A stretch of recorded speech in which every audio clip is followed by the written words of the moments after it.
Skateboarding is just such a notch up from a lot of sports as far as how tough you have to be to get that good. I think that in a lot of ways, it gives you strength for the rest of your life.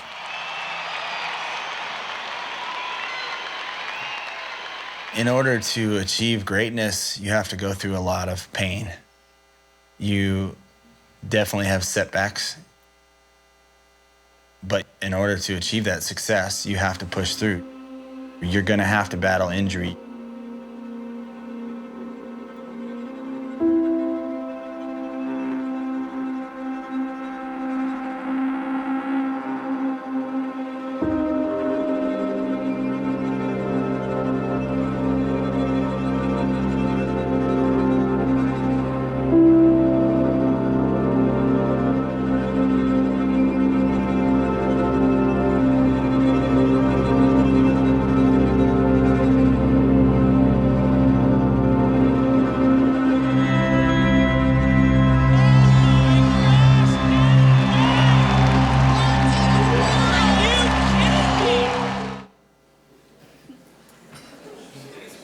Rodney Mullen.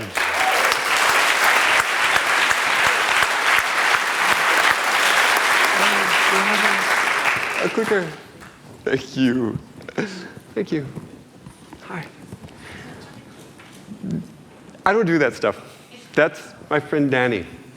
And I'm here to share a few things I learned from him, as well as from the rest of my community, because I think it may transcend skateboarding and maybe pass into what you do. First, I'll start with a little bit of what I do. It'll give you a sense of parallax, so you can see the sort of scope and breadth of what I do, what skateboarding is.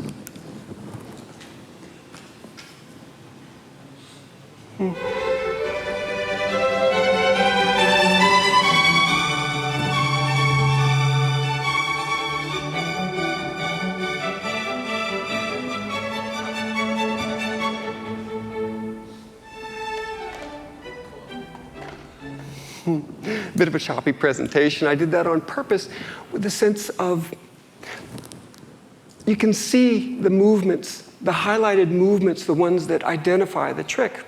It's kind of syllabic presentation. In that sense, we as skateboarders speak a language of our own devising. And we learn these things in the same way everybody else learns complex movements, is you chunk more granular ones, you put them together. You do them a million times until it becomes unthinking, executive. And then you move on to the next. And from that point, you're doing these heavy things. The thing is that I want to share is the environment itself in which you learn them ingrains pieces that stick as kind of a physical dialect. So when Danny learns his things, he's flying around 20 feet high. And so when he flips a board and catches it, he has to be really delicate in how it is, because if it leaves his feet and he lands separate from it, right, no good. Likewise with us. Everything is snapped as hard as we can, defined, we stomp on it. So if you transpose us, Tony Hawk, the best skater that we know of, he comes down, he calls it vertosis, because for the life of them he has this sort of, I don't know, lethargic or lazy pop. Likewise when we go up there, it's, I don't know, it's constrained, earthbound, kind of overdone. The key is that once these environmental bits get in there, you can't get them out. And I'm pretty sensitive to that, because I started skating something called freestyle, and it took 30 years, and I still have vestiges of that sort of physical dialect. The next is another way the environment changes us. So this is the very nature of street skating, is to look at the environment around and try to use it in the most imaginative way. And we project our tricks in the most creative set of variations. And so what makes this so conducive to sort of innovation in our community is we're consistently tumbling around context and content with imagination and creativity. In fact, there's a kind of yin-yang fitting of the two, a push-pull relationship that tumble forward, where one doesn't go forward very far without the other. So creatively, if you look at that as changing the content of what you do, you're working on a trick and you keep tweaking the variations, variations, and variations. And you take that out in the street, you're making something familiar and then making it a little bit strange and new. The inverse of that is you look around the environment, you think, I never saw that. These same streets, you suddenly see them a little bit differently. Like, what can I do with that? After I do this trick, you see things. If imagination reshapes context so that you continually fit these things, it's never ending, and it's kept me going for, I don't know, a long time, decades. We think it's, I don't know, kind of artful and inventive. The authorities often think differently. These are some of my friends who break these barriers.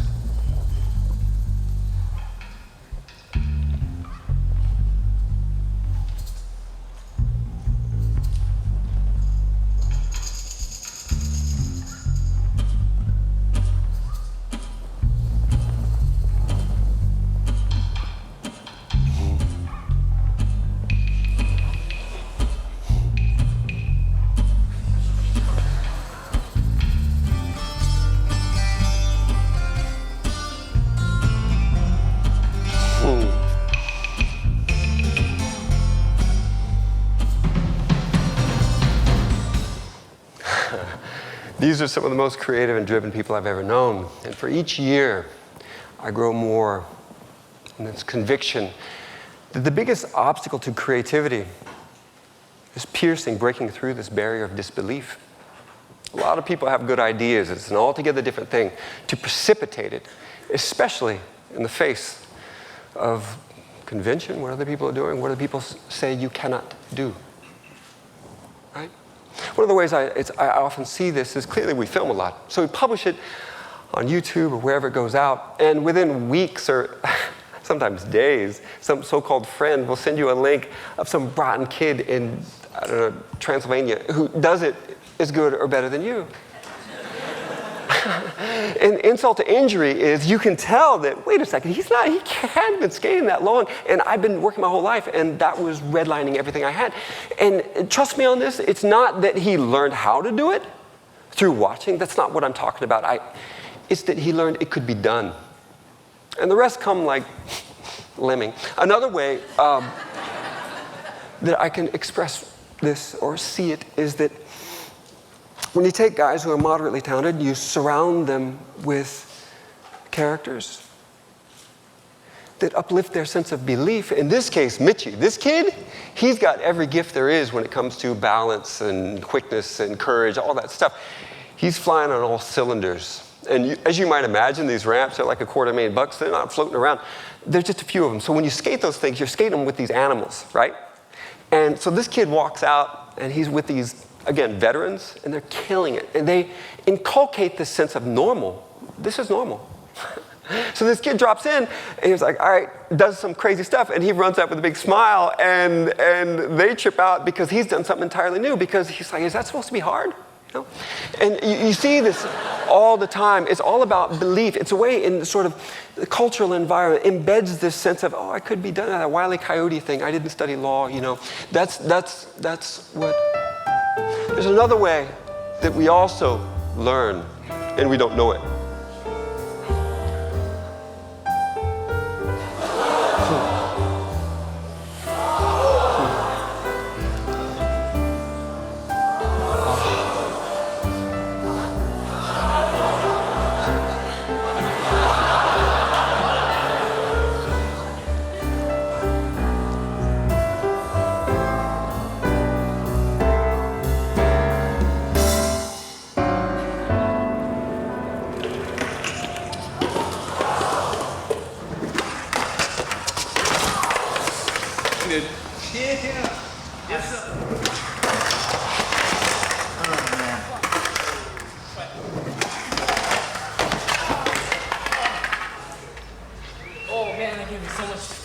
You all right?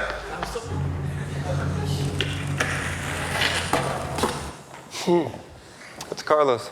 I let that last footage roll because you get a real sense of what this is like, what filming's like. That's what it is. That's dramatic. It's why I showed it to you. But it's what it is. And what was that clip? 3 seconds to fly down that thing? Hours, if not days, go into each clip. So what we do as skateboarders is we fall. And we get back up, and we fall.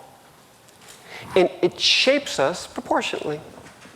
When Carlos slams, you notice he pops up. And I guarantee you, when you take a hit like that, or anything close to it, every fiber in you is saying, don't do it again. It's coming from here. It's so hard to commit after that. It is so hard. He runs up the stairs like, I know what to tweak, I know what to tweak. It's cognitive override. So he goes up there and he sets up a little bit different and then he locks up. And at that point, I guarantee you, he has no idea what happened then. Because if there's anything I learned from these guys, whatever you do, don't think about it too much. Because at that stage, you get in the way of yourself. From here, the rest, it has to flow. You have to let go. It doesn't happen by itself because you also have to, again, it's this sort of push-pull relationship. As he's flying down there, relatively cat-like, he bounced right up, right? Could have been a lot worse. He has this sort of somatic intuition or awareness that's continually being built up. Danny's the same thing. When you watch him flying around, I went down and watched him skate, and he's a good friend, right? So we laugh a lot. So he comes up, and I swear to you, he missed that rail by, and they're going like 40 miles an hour, right? You saw what it did to the board. It could have been him. And he comes up, his face is all dirty, his eyes are all lit up. And he's like, you're not going to get very far in this program unless you're in touch with your instincts, right? What does that mean? Well, there is a part of us that, again, we're shaping all the time. We don't really know it, but it definitely factors into what we do. Now, this may come as a surprise to you. Skateboarding can be hard on your body.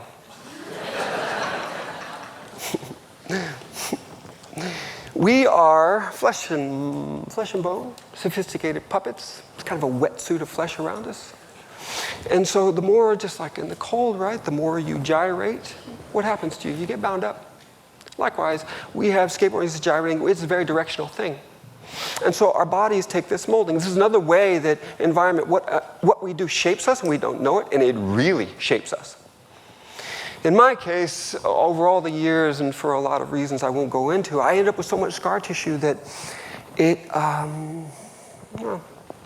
pulled my femur into my hip, so it ground about 15 times a day on good days. And so eventually I went to the doctor because they said it would probably grind the head off. And I took all the pictures, and the doctor said with his eyes what he couldn't say with his mouth for fear of breaking me, was that I was done. He warned that eventually that it would calcify and weld itself together. It's the body's natural thing. So he gave me this thing I could gouge myself. He said you could eventually sort of tear the scar tissue, myofascial release, relax the tissue by... All right, so I go home, and after the first 1,500 hours or so, I got the hang of it. I started to think like, okay, well, I'm on my own just like skaters. This is what we do. And this is one of the things that forms us, is I started taking screwdrivers and taping the head so it wouldn't break the skin and just going out. And I'm thinking fire hydrants, yeah, the stems, and they're everywhere. And so I can get leverage against them. And I kept ratcheting up. And I got to the point after another couple thousand hours, I would take, every 13 days, I would take one off, usually 2 weeks, if that. I was focused. It's about 1:30 in the morning. I was up in the valley. It was cold.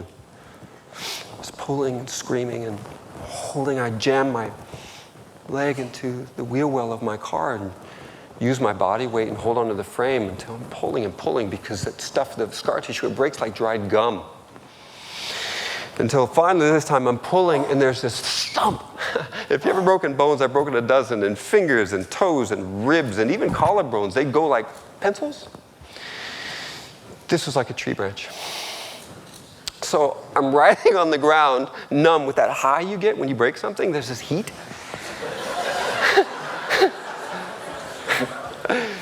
And I'm thinking, what do I do? What do I do? I just look on my hand, and I'll never forget because there were snot and tears. And the numbness went away, and I pushed up. And for the first time in years, I mean, the furthest I could walk was maybe 50 yards. On warm days when it's cold, half that without rearranging myself. I couldn't run. For the first time in years, it moved like a ball and socket again, not like a stick shift. I broke what part fastened. And as I did that, I realized this years of doing that, 3 years or more, I realized I had changed something, the way the flesh had moved around. So this is going, notice a sense of directionality. Look at the back hip, okay? This is forward, this is backwards. Now, after I had gone through this, notice it's not fixed in the same way. I've lost a sense of directionality.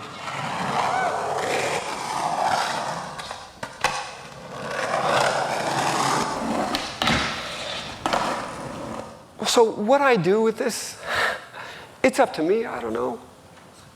I know one thing, I can run like the wind. But it doesn't make me special. It opens doors, and we'll see where I take it. But this is what I want to share. This is our community. This is Jamie, a good friend of mine. He followed his dreams. He came out. He was homeless. And by the nature of his skating, it wasn't even really accepted. Eventually, he keeps doing it. He becomes the biggest skateboarder there was. He changes skateboarding for what it is. He started a company. It became the biggest. He's one of the biggest entrepreneurs in San Diego County, I think. And then he did it again with an even bigger company. These guys, all of them physical geniuses, all of them overcoming. These are all pillars of our community. I mean, pillars. There are more. There are lots more. These are more of them. They have some self-induced problems. Nevertheless, they're all overcomers. This guy over here, Doc told him he was done. And so he arranged the way he went after it. And he came out, in spite of that, with the best thing he's ever done just a few months ago. I was so honored he invited me. These two, that's Danny on the right. Danny was surfing, screwing around, and broke his neck, right? They couldn't fix it. I remember going down and seeing his eyes. He was suicidal. He went to a doctor. It certainly wasn't conventional. Which doctor was bandied about. They said if you tug on his neck enough, he'll end up paralyzed. He got through it. He jumped the Great Wall of China with a fractured ankle. I think he did more after the career. I mean, he might have done more because of the broken neck. This guy was paralyzed. This, to me, he's everything for a lot of us. John Cardio, what skateboarding really is. Again, not skating, paralyzed. Day after day after day after week after month, he stares at his big toe until one day it finally wiggles. And I think the quote at that stage was, "It's on." To this day, he's skating. He has vestiges of the issue. Yeah, he does. But he skates mini ramp, he's riding his fixed gear, and he's an inspiration to all of us. So where am I going with this? There's a correlation between overcoming, resilience, drive, and success. Again, these are pillars. The guy, the blue-eyed guy, bottom right, he's also an intellectual genius. He says the best skater, the most gifted skater he's ever seen works at a gas station in rural wherever. And that guy is the most gifted guy I know. Same thing for me. I've been traveling for 30 years or so, and I see kids all over the place. I've seen thousands of kids. They have everything it takes when it comes to gears. Again, balance, strength, quickness, all that stuff, timing. They have what it takes. And with all their heart, they want to become more. But what they don't have is what you cannot be born with. It's the engine behind the gears. Now, what drives us, all of us, is a little bit different. Demons in a lot of cases. But we're all different. By the time you say you know what it is, you're already off the mark. You've already changed its essence. But one thing that does, just like the environmental dust that gets baked in the executive motor functions that marks us, that we don't even know is there, the engine is formed. What causes this along the way is getting up again and again and again and again. That's what forms the engine. So look, I'm not telling you anything you don't know. I recognize that. But what I wanted to do is just put some faces on it from my community so I could pass it on, and maybe it'll mean something different in your community. Thank you for listening to me.